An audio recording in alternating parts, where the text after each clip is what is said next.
All right, we ready, guys? Wonderful. Yes. All right, well, thank you so much for joining us for live stream reflections. And what we do each week is we take two readings, one from Daily Reflections and another one from Just for Today. And joining me are Connor, Corey, and Bianca. Hello. Thanks for joining once again. They'll be sharing their insights in recovery.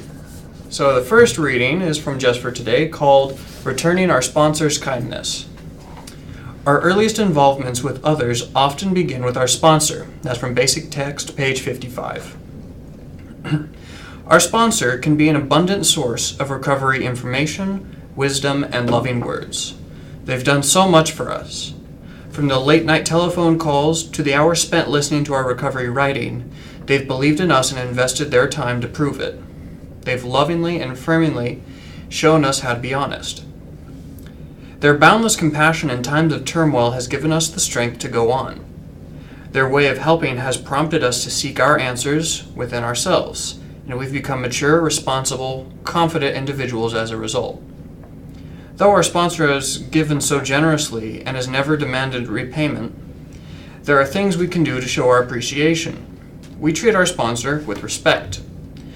They are not a trash can designed for us to dump our garbage in. They have their times of trial just as we do, and sometimes need our support. They are human, have feelings, and appreciate our concern. Maybe they would like to receive a card in the mail or a phone call expressing our love. Whatever we do to return our sponsor's kindness will enhance our personal recovery, not to mention the joy we'll bring to our sponsor. So just for today, my sponsor has cared for me when I couldn't care for myself. Today I will do something nice for my sponsor. Nice. Really like that. Even for just some of the people watching, I just want to hear each one of your guys' definitions of what do you view sponsorship as? Well, a sponsor is someone like, let's say I look at them and be like, wow, like I want what you have and I want to be like you. How are you so happy when you don't have drugs and alcohol in your life? And you go to them, ask if they could sponsor you, and they take you through the book and they take you through the 12 steps. Nice. Mm-hmm. Pretty much. I mean, my sponsor was kind of the first friend I had in recovery. You know, the first person I actually started talking to. And initially, yeah, it was just like a sponsor, somebody just to take me through the steps, go through the book with. And then eventually, sponsors just trusted friend, usually the first person I go to when I need advice on something. And that's kind of how I try to behave with my sponsees as well. Right. Nice. Anything to add on that, Connor? I mean, a sponsor in the beginning for me was like a lifeline, basically, because the point I was at was so far off from regular human life that I didn't even know how to get back in or how to act normal or anything like that. And I needed that person, the guidance that could connect me to those things and show me how to live, because I was lost. Yeah. Right. Oh, that's a great symbology to it, man. Now, am I correct? Each one of you guys both have a sponsor and at least one sponsee, correct? Yes. Awesome. So you guys have seen both ends of the spectrum then. Mm-hmm. So how were you guys with your sponsor when you first began, and how has that kind of progressed to where your relationship with them now? Well, for me, when I first got with my sponsor, I was nervous to meet with her because I knew she was gonna call me on my bullshit, and I didn't want to be called out because my ego was still so high, and I was doing everything right in my eyes, and I didn't want anyone telling me any different. But now she's the person I go to when I need to be called on my BS in order to stay sober. She'll tell me what I need to hear, and that's someone that I need in my life, because it's I'm not always right and I'm not always perfect, and I need someone to guide me still, regardless of how much time I have in the program. I still need someone there to guide me through my life and help me and we have like a perfect relationship. She's more of a friend now than anything. Like, I can call her and tell her absolutely anything and know there's no judgment, and she just understands. Like, she's been through what I have, and there's nothing more that I would want in a friendship than what I have with my sponsor. Nice. Yeah. The sponsor I have now isn't my first sponsor. I actually asked him to sponsor me when I was about, I want to say I had been clean for like 2 years, and I had drifted away from the program. I wasn't going to meetings, I wasn't doing anything. Like, I hadn't talked to my current sponsor at the time in months, and I fell into this like pretty weird depression. I was miserable, but I was still sober. And so I asked the guy who's my sponsor now to sponsor me, told him what was going on. We started going through the work, and initially, yeah, he was just somebody that I kind of, I called him every couple of days. We met up, we did step work, and that was kind of the extent of our relationship. And as time went on, you can only spend so much time reading the book and going through step work before, like, you sort of run out of things to talk about. And it turned into, we were just friends. I still came to him for advice. Like, he was still generally the first person I went to ask for help with things. And then I ended up relapsing almost a year after I'd asked him to sponsor me. And when I finally came back, when I got back into the program, I asked him again, which was a humbling experience. Like, hey, I know you haven't heard from me in 6 months. Can we try doing this again? And, he, no judgment or anything, he was kind of just that first one to be like, hey, all of your friends are still here. We all still care about you. So my sponsor's always just been someone to remind me, like, I don't have to, and I probably shouldn't do this alone. Right. Yeah. Excellent. I mean, it's such like a strange relationship, right? Because when you go through the steps, you have to be completely vulnerable to somebody else who you might not even know that well. Yeah. And I mean, that's a big show of faith, I think, but that relationship develops into something that's like different than anything else, anything that I've experienced, at least. Like, I definitely talk to my sponsor less since I'm at a couple of years, and I think it just kind of happens sometimes. But I mean, it's nothing changes. Like, I can call him, like, no matter how long it's been since I talked to him, when I need it, and be like, hey, I need some help, dude. And he's always right there. It's just and I try to do the same thing for other people. If somebody calls me and needs something, I'm there, even if they haven't talked to me in however long. It's just a responsibility. I got sober. Somebody took me through the 12 steps, so I should be there for somebody else to do the same thing. Right. Nice. And let's see, I'm sure you guys have probably had sponsees for a little while too. I mean, how's that experience been like, being able to see it from that side? I mean, that's probably a little touchy there, but I've had a bunch.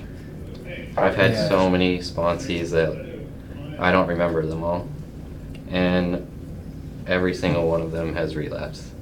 Ouch. That's rough. That's just how it goes. I mean, it's kind of a numbers game. I've had a lot of sponsees that, like, I worked with them for a little while, and then I stopped hearing from them, and then found out later they had relapsed. I saw them like they were in treatment again or something like that. There were a lot of people who asked me to sponsor them, and we would kind of go back and forth on the phone for about a week. I planned on meeting up with them, and then that day, something came up, we couldn't meet up. I was getting blown off. And then I would just never hear from them again. And then there were a handful that stuck around, and after a little while, we talked to it, we're still friends, I just don't sponsor them anymore. They asked somebody else to sponsor them, Gotcha. And that was more in the interest of a new experience than any problems between me and that other person, you know? Right, right. I don't really, I'm trying to think. Like, I have a sponsee right now, and she has a little over 60 days, and she comes to me for everything. And, like, she'll text me or she'll call me, and she'll just be like, hey, do you think this is a good idea? And it makes me feel happy on the inside knowing that someone can come to me and be like, hey, like I'm a good influence. Like, that's never been, like, no one's ever came to me and be like, oh, Bianca will know what to do. Everyone's like, stay away from her, she's gonna bring you down. Well, no, it's like, just because of my addiction, like, I wasn't a good person to come to about anything. And now someone can come to me for, like, a huge life decision, like, should I drink? Like, is this something to drink over? Should I use over this? And it's like, the answer is always going to be no, but I can tell them why, and I can help them through it. And it just gives me such, like, a happy feeling on the inside, and I just love working with other people. And it is sad when they relapse, because sometimes I blame myself. I'm like, well, what did I not do that could have saved them? Was I doing something wrong? But it's never your fault. Like, you do what you're supposed to do. If you're taking them through the book and working through steps with them and giving them, like, suggestions as needed, then, like, yeah, I don't know. I just really like working with people, and it's a really humbling experience. Nice. Yeah. Nice. Oh, we got a question. Matt has asked, what would be your advice, or what would your advice be for someone who has been through treatment 3 times but still relapsed? At what point are you past the point of help? There is no point. Yeah, you're only past the point of help once you've, like, passed away. Yeah. Yeah. Like, I couldn't tell you how many times I've been to treatment, and I'm here, and I'm doing good. It's just the fact I thought I wanted it, but what I wanted was a break. Like, I wanted to sleep, I wanted to eat, I wanted to, you know, feel better about myself, you know, talk to my family, just do the things a normal person does. But then I was off again. And then I'd go back into treatment, and that whole process of things, until I finally looked at my life and was like, is this what I really want to do? Do I want to keep doing this over and over again, hurting myself and others? And I was finally like, no, I don't. And then I did what was suggested of me. Like, there's no point that you're helpless. You can always get help if you're open to it. I mean, I actually went a while back. A friend of mine now works at the free Detox in the town, here in town. And I asked him, we went through my old records there. I have 31 intakes at that Detox alone. I mean, like, it gets pretty lonely and it feels pretty hopeless, and I get that, but like I said earlier, you don't have to, and you probably shouldn't do this alone. Like, you're never beyond help. It really all depends on how willing you are to accept that help. Right. Because I'd be willing to bet right off the bat, like, you guys can probably back me up on this one, it didn't really feel like help. You know? Yeah. It felt like people telling me I had to stop doing what I thought I wanted to do. Right. Interesting. I think the only person that can stop you from getting help is you. Yeah. I agree 100%. And I mean, I think it's because of the things that we tell ourselves or how we feel about ourselves. Right. But, I mean, a lot of times that ends up getting the best of us, and sometimes it doesn't end up too well. But if you're still breathing, it's still possible. Absolutely. Yeah, so... I hope that helped. Yeah. So, do we want to go with the second reading? Sure. Awesome. So, the second reading is from Daily Reflections, called An Act of Providence. It is truly awful to admit that, glass in hand, we have warped our minds into such an obsession for destructive drinking that only an act of providence can remove it from us. And that's from 12 Steps and 12 Traditions, page 21.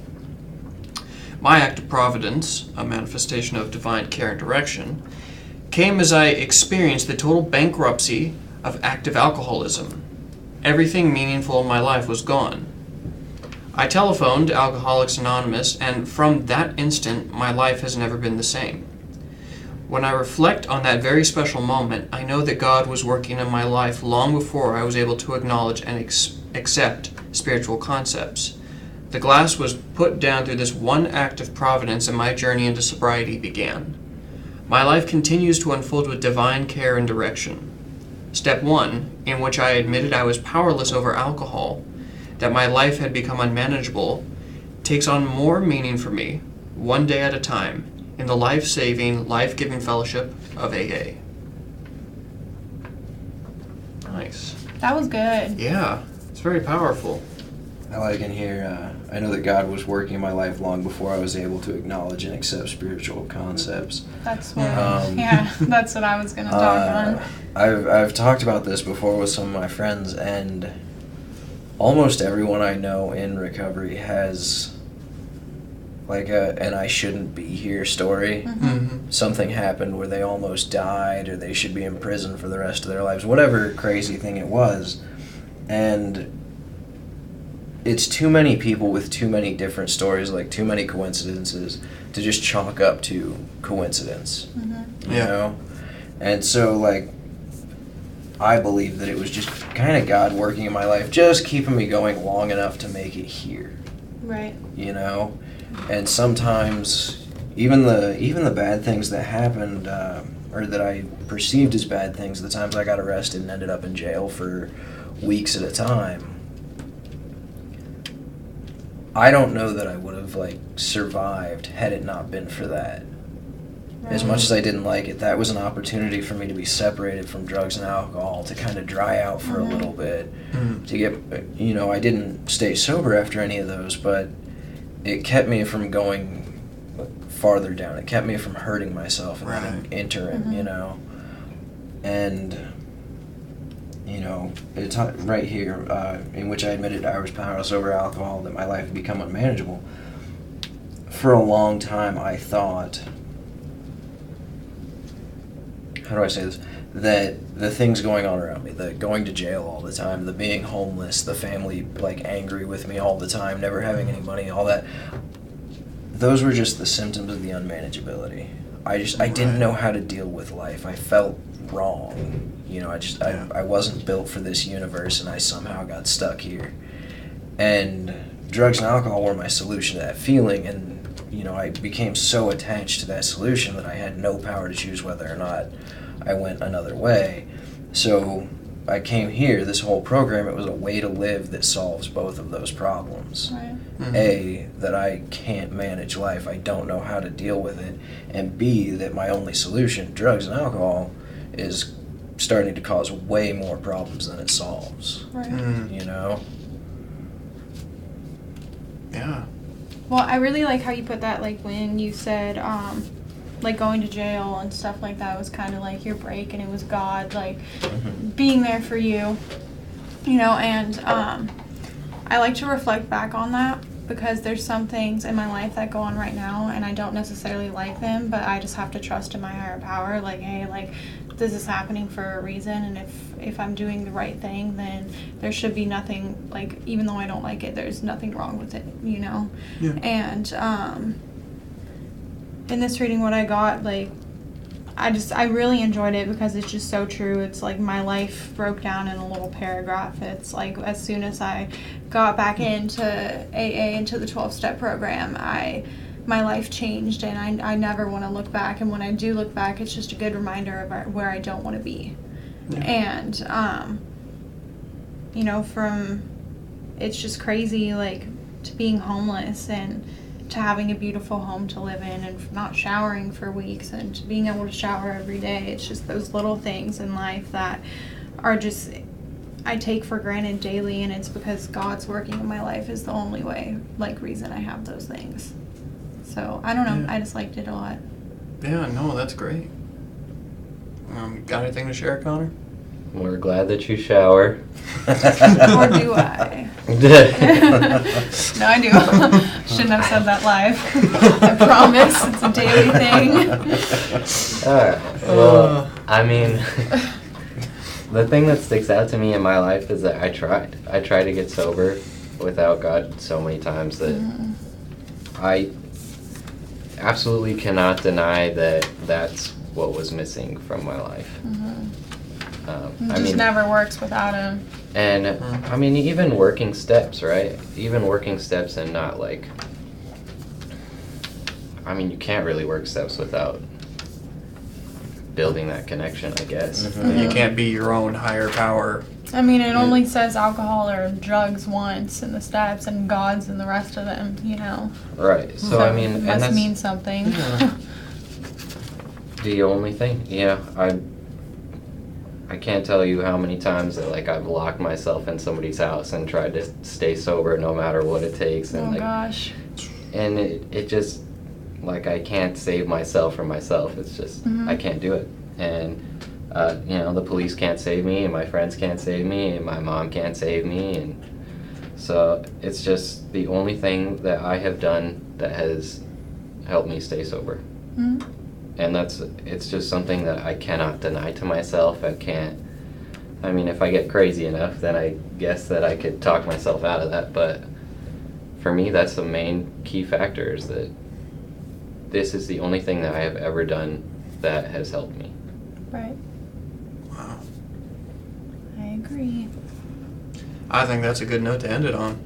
Okay. Right on. But, yeah, thank you so much for joining us, and Yes, we'll be Mike. back next week with Yeah. more live stream reflections. It felt right.